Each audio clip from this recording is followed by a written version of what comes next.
I didn't yell. I didn't grandstand. I read the question straight off a yellow legal pad so my hands wouldn't shake.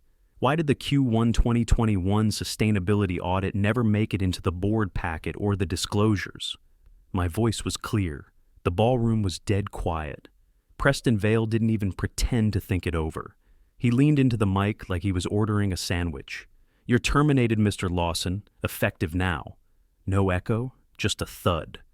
I stood there at the shareholder mic, Marriott Grand in Chicago, full suit, ID badge still clipped to my belt.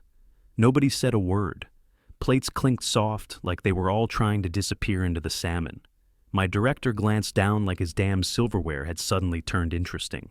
No one moved. I could feel the eyes, but none would meet mine.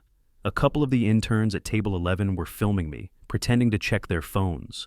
I recognized them, kids from compliance and procurement. Good kids. They knew this wasn't normal. Security didn't come, but two guys in navy jackets shifted near the exit.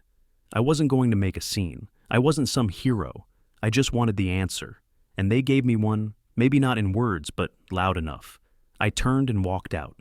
Didn't rush, didn't run. Just left with my badge still on and a folder still under my arm. In the lobby, I hit the cold air of the AC. That's when I heard the footsteps. Sharp clicks, expensive shoes. I turned, expecting security. It wasn't. It was Landon Pierce. The investor no one talks to unless the market's on fire. No tie, gray suit. Looked more bored than pissed.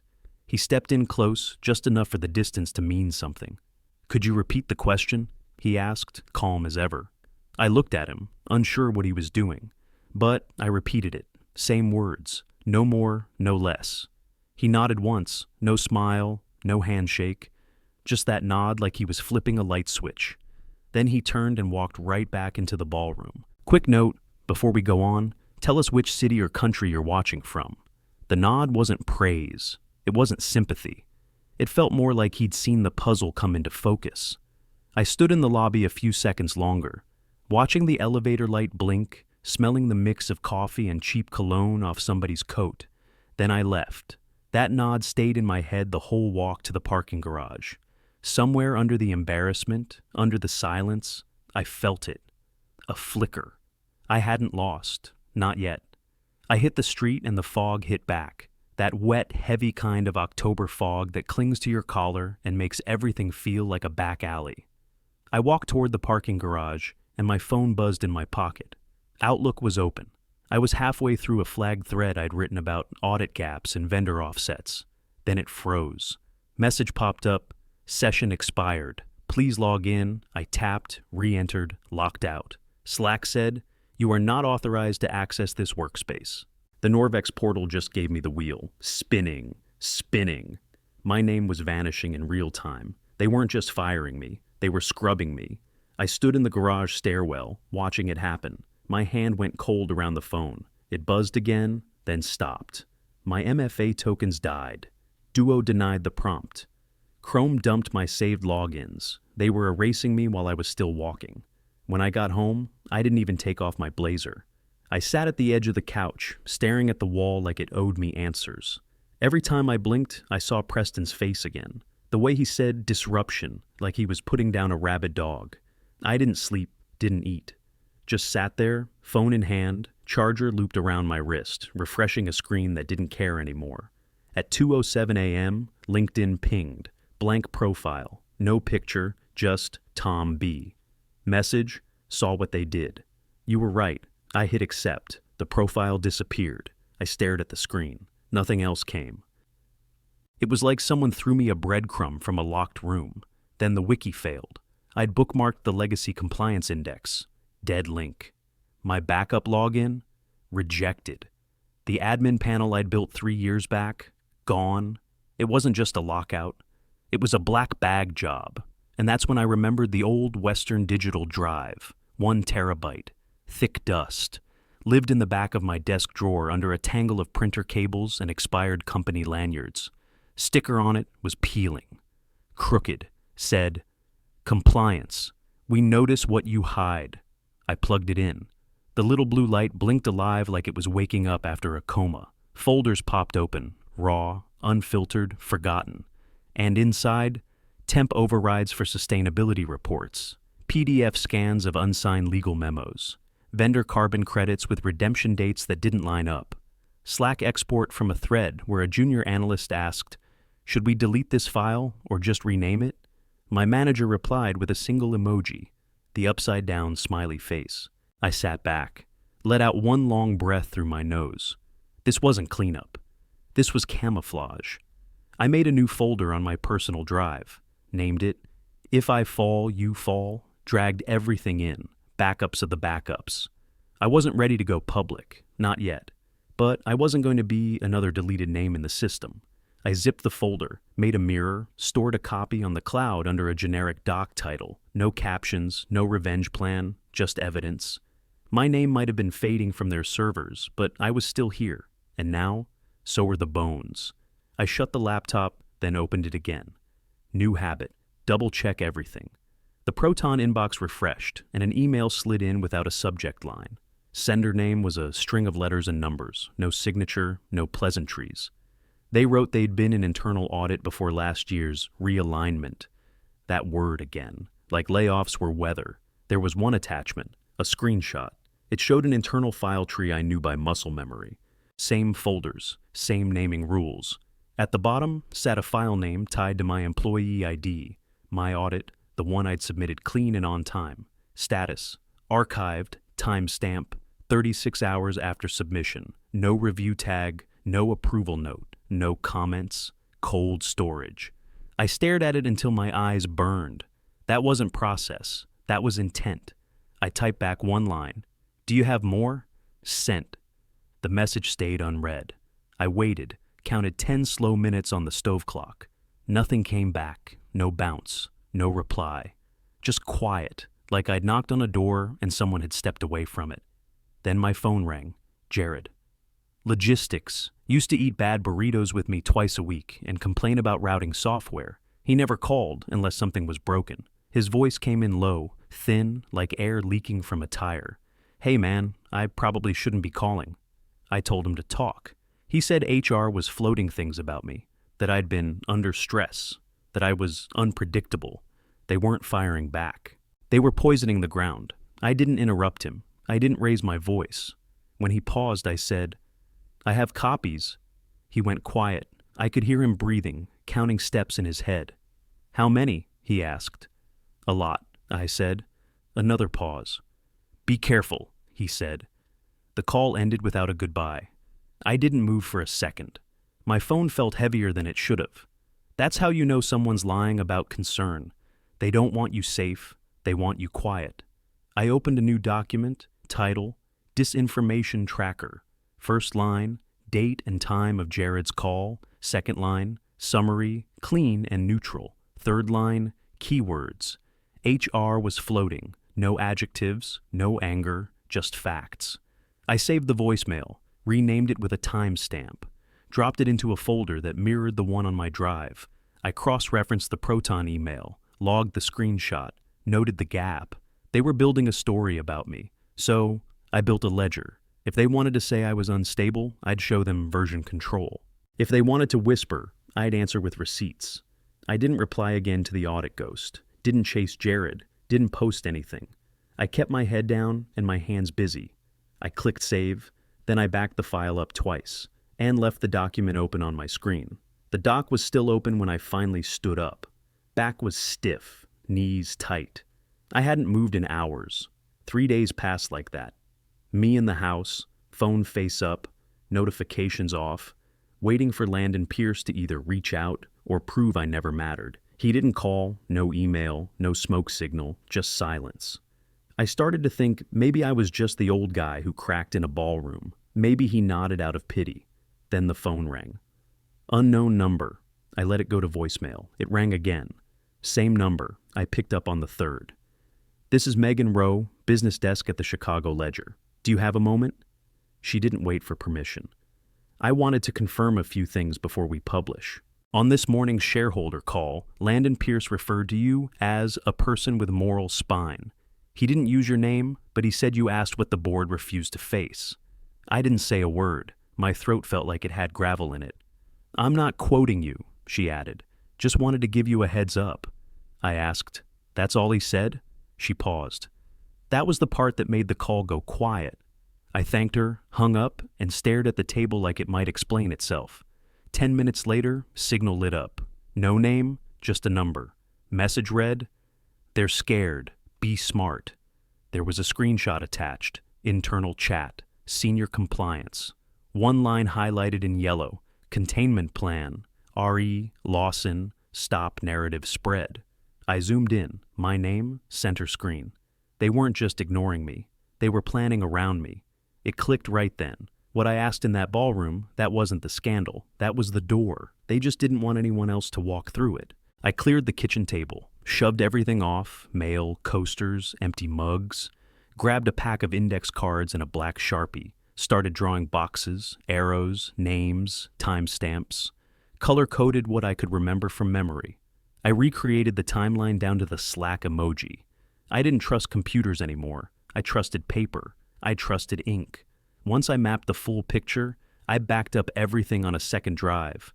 Not just files, images, emails, voicemail rips, even browser history tied to suspicious redirects. I zipped it all, encrypted the folder, and labeled the drive with a single word: spare. Then I walked it out behind the house. Shed smelled like old fertilizer and wet plywood. I dug through a plastic tub until I found the fireproof bag I'd bought during COVID and never used. I slipped the drive inside, zipped it tight. I wedged it behind the grill cover, under a spare propane tank, next to a half-empty bag of charcoal. If they wanted to turn me into a ghost, fine. But they'd have to do it twice. That night, I didn't sleep. I didn't pace either. I sat on the couch with the window cracked just enough to hear the wind roll through the alley. The table stayed covered in index cards. And Landon, still silent. But his silence was doing more damage than any headline could have. I replayed the shareholder clip again, volume low, screen dimmed, coffee gone cold. I'd watched it 10 times already, trying to pick apart Landon's tone, Preston's body language, anything that might tell me where this thing was headed. Then a phrase hit me like a hammer to the back of the neck. Amberstack_71. That was the old stopgap server I used during the Great Migration 2.5 years ago. They swore everything was ported and purged, but I remembered the project lead. He said they left Amberstack running, just in case. I opened a browser and typed the old URL. Nothing. Then I added .intra to the end. Hit enter. The login screen loaded. Gray background, yellowed font. Looked like a forgotten cousin of Windows 98.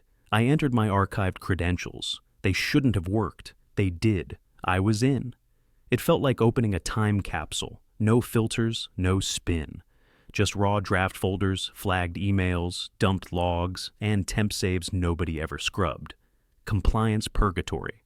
I opened a folder called VP Cross Review Beta and started reading. Threads where VPs debated whether projected carbon offsets could be forecasted forward for Q3 revenue smoothing. Emails where legal danced around language like they were auditioning for a mime act. One note stood out: if unaddressed, not material by definition. In other words, if we don't talk about it, it doesn't count. Then I found the file, Q3_sync_summary_legal clean_V5. It was dated 6 months after I submitted my original audit. I opened it and stopped breathing for a second. My findings, vendor inconsistencies, unverifiable credit trades, and missing offset validation were in there. But my name wasn't. Scrubbed. Everything had been softened, rewritten, and stamped with a line that said, data sync issues, non-critical. I closed the file, sat there with my jaw locked and my knuckles white. This wasn't just burying the report. They reskinned it like a product update. I didn't waste time. I zipped the whole folder, everything. Drafts, red lines, Slack exports, unapproved revisions. Named the archive shareholder_packet_A_source_0. 4. Then I opened Word. Wrote a plain language summary, no opinions, no fluff. Just what was there and what wasn't. I signed it with my initials only. Then I pulled out the burner phone I'd picked up from the corner shop on Clark. My ex-brother-in-law had shown me the email list 2 years ago. Some underground investor ring that flagged corporate risk for divestiture. Hedge funds, environmental firms, groups with teeth. I loaded the list, typed the subject line, review, Compliance gaps, Norvex. Attached the zipped packet, pasted the summary in the body. No jokes, no threats. Just the facts. Sent it at 2:41 a.m. Then I shut the laptop, unplugged the burner, and watched the sky start to lighten through the blinds. By mid-morning, it hit. I wasn't even online when the first ping came in from Signal, screenshot, internal Norvex chat. Someone typed, "Is Amberstack still live?" Another line, "Delete backups now." Then a third, "Who leaked to investors?" I sat at the table and watched the fire start. My hands didn't shake. My name wasn't in the packet, but my work was. And now it was in their inboxes too. Screenshots started spreading. I didn't send them. Didn't have to. They were doing it to themselves. One message said, "Can we trace the file?" Another answered, "Not without logs." Then someone replied, "Landon's going to see this." Yeah, he was. The screenshots were still bouncing around when another proton drop landed. No greeting, just a file. strategic_exit_NDA_scan.pd. FI opened it. Scanned paper, full of redactions. Whoever had leaked it didn't even bother cleaning up the metadata, sloppy as hell. I cracked the Properties tab, and there it was. Internal edit trail from Norvex Legal 2 months before the board meeting. But what caught me wasn't the blacked out text. It was the side notes. One margin comment said, "Confirm toggle settings for Q2 to Q3 cycle. Reimbursements, offsets." I blinked. Read it again. They were counting vendor refunds, actual money sent back, as environmental offsets, fake green points. I muttered out loud, "You've got to be kidding me." Next file hit 5 minutes later. USB_blind_BLIND_COPY_FINAL.XLSX. I knew that naming format. I used to prep EBCS, Executive Blind Copies, for compliance reviews. Meant for board eyes only. These weren't toned down or sanitized. Just raw expense data tied to discretionary logistics. Looked clean at first. Then I started following the routing codes. Private flights, luxury resorts, international stays tagged under vendor development review. I scrolled faster. One name jumped out. Allison Vale, Preston's daughter. She was showing up in flight manifests, hotel bookings, and expense reports under a project code I didn't recognize. Cross-referenced the code. It wasn't active. It was a ghost label. Lake Chelan, Kauai, Banff. None of it tracked to real development reviews. I sat back and pulled out a fresh legal pad. Started writing. Then signal buzzed again. Voice message, 30 seconds. Modulated audio like someone ran it through a filter. Look up Agri-Transfer Memo V4. You'll know it when you see it. I minimized everything and searched through Amberstack. There it was. Agri_transfer_memo_V4.pdif. Stamped confidential. Legal and sustainability jointly authored. I opened it and didn't blink for a full minute. The memo laid out a strategic alignment between Norvex and a shell outfit called Green Forest Initiatives. Said the group was handling reforestation partnerships in exchange for offset credits. Looked official, but the LLC was registered in Delaware 5 weeks prior. 3 employees. Website was pure boilerplate. Stock trees, fake testimonials, half the links broken. The whole thing was a mask, and Norvex was funneling fake credits through it like it was gospel. I wasn't even angry anymore. That was the strange part. The emotion had burned off somewhere between the blind copies and the Kauai trip. What was left was something sharper, colder. I opened Excel, built a new workbook from scratch, 1 tab for the NDA trail, 1 for the EBC logs, 1 for Allison's travel, 1 for Agri-Transfer. I layered in everything. Dates, flight numbers, project tags, cross-links to prior audits. Then I started color coding. Green for sustainability fraud, red for financial exposure, blue for known aliases, yellow for internal approvals. Rows became patterns. Patterns became questions. This was what I'd done for 20 years, organizing messes other people tried to pretend didn't exist. I didn't come for payback. I didn't care about headlines. I came for the truth, and now I had enough of it to choke a boardroom. I was halfway through tagging another spreadsheet column when the memo leaked. My phone buzzed 3 times, fast. Group chat from some ex-Norvex folks. Link, screenshot, another link. Subject line, RE, recent conduct, D, Lawson. Body, emotionally compromised. Unstable behavioral patterns. Acting from a place of personal grievance. No name signed, just office of the CEO. I scrolled twice and stopped. Didn't need more, they dragged me. So I opened the folder I swore I wouldn't touch unless they made it personal. The one with the receipts that made my hands shake when I first found them. Inside, wire transfers from a Delaware holding account to 2 overseas shells, one in Montserrat, the other in Cyprus. The transfers matched invoice trails from a vendor called NFX Logistics. Problem? NFX had no employees, no physical office, no tax filings until 6 months after the funds cleared. I traced the sign-offs, CFO initials, then Preston Vale's name, clean and sharp. I didn't add a headline, didn't fire off some righteous thread, just built a clean 3-page packet, source docs, hashes, routing trail, zipped it and uploaded to a watchdog forum under a username I'd created 5 years ago during the Environex blowup. File name, Lawson_left_notes.zip no intro, just the truth. Within an hour, finance forums lit up. Not tech bros or armchair activists, actual analysts. People who move money when things smell wrong. First thread, Norvex offsets equals vapor. Second, side doors, shells, and sustainability theater. Nobody asked where the files came from. They didn't need to.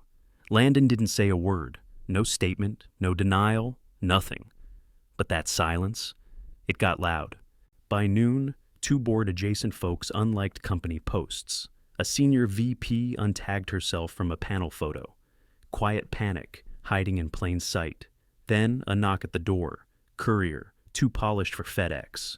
Envelope said, urgent legal response, cease and desist. They spelled my name Derek. That told me everything. I slid it under my mug and kept drinking. Didn't even open it. Instead, I pulled up a blank Word doc and typed the header. For investors, what to ask today.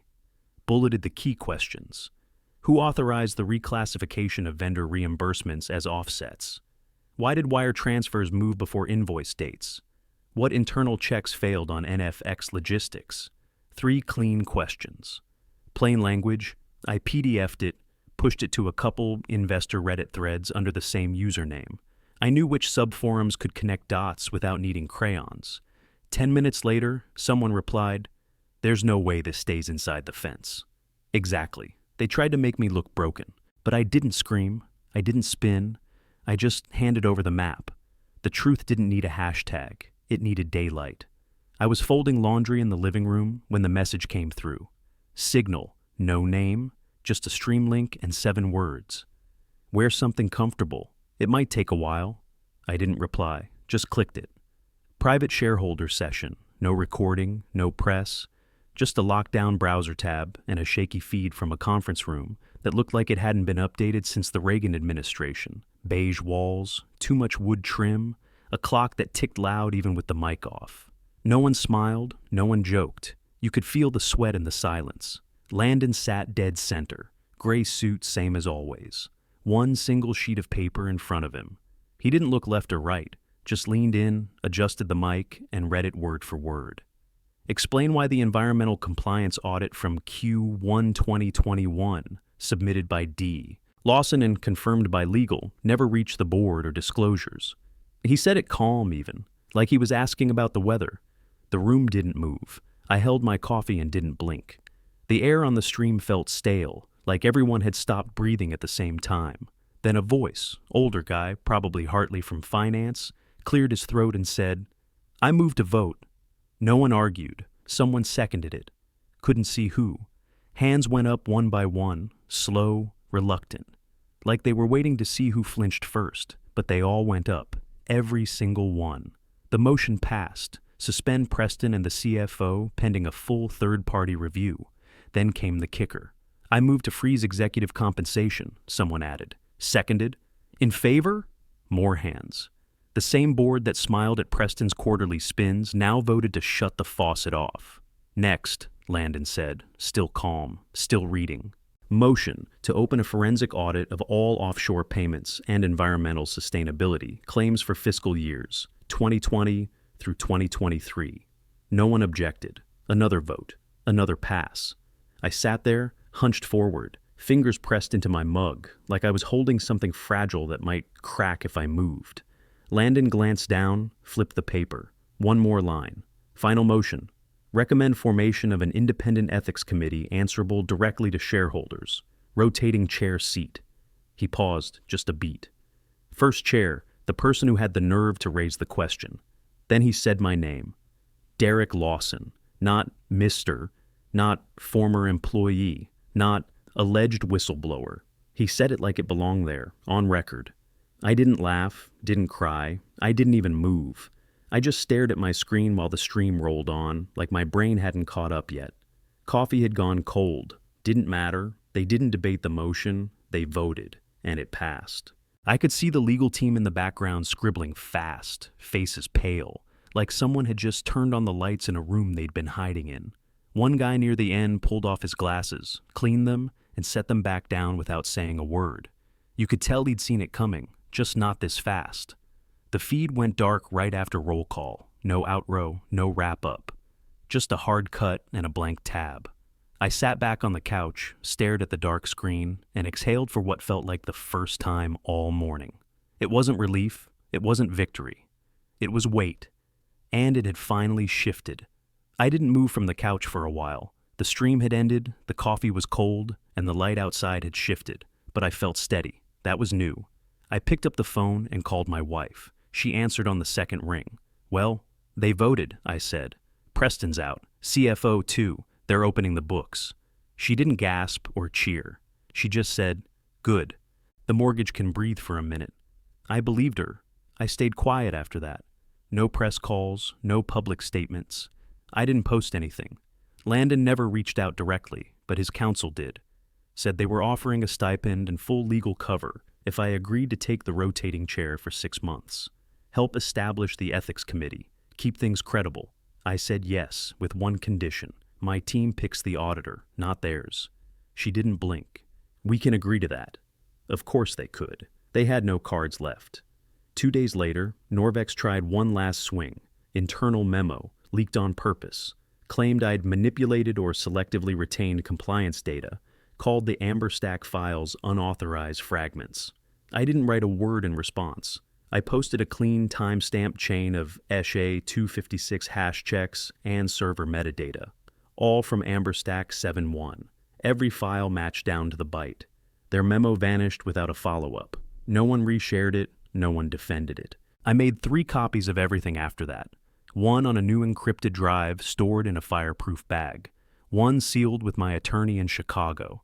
One mailed to a P.O. box in Spokane under my brother's name. He didn't ask questions, just texted me. Got it, safe. I'm not dumb. A few nights later, my son texted me. Just 2 words, proud of you. I read it 4 times, didn't need more than that. I'm not doing this for headlines or revenge. That's never been the point. I'm doing it so the next guy, the one with the paper trail, the uncomfortable truth, the question that doesn't get answered, doesn't end up erased by a room full of suits pretending not to hear him. They tried to turn me into a warning label. Instead, they gave me a microphone and a clock. And now they answer on the record.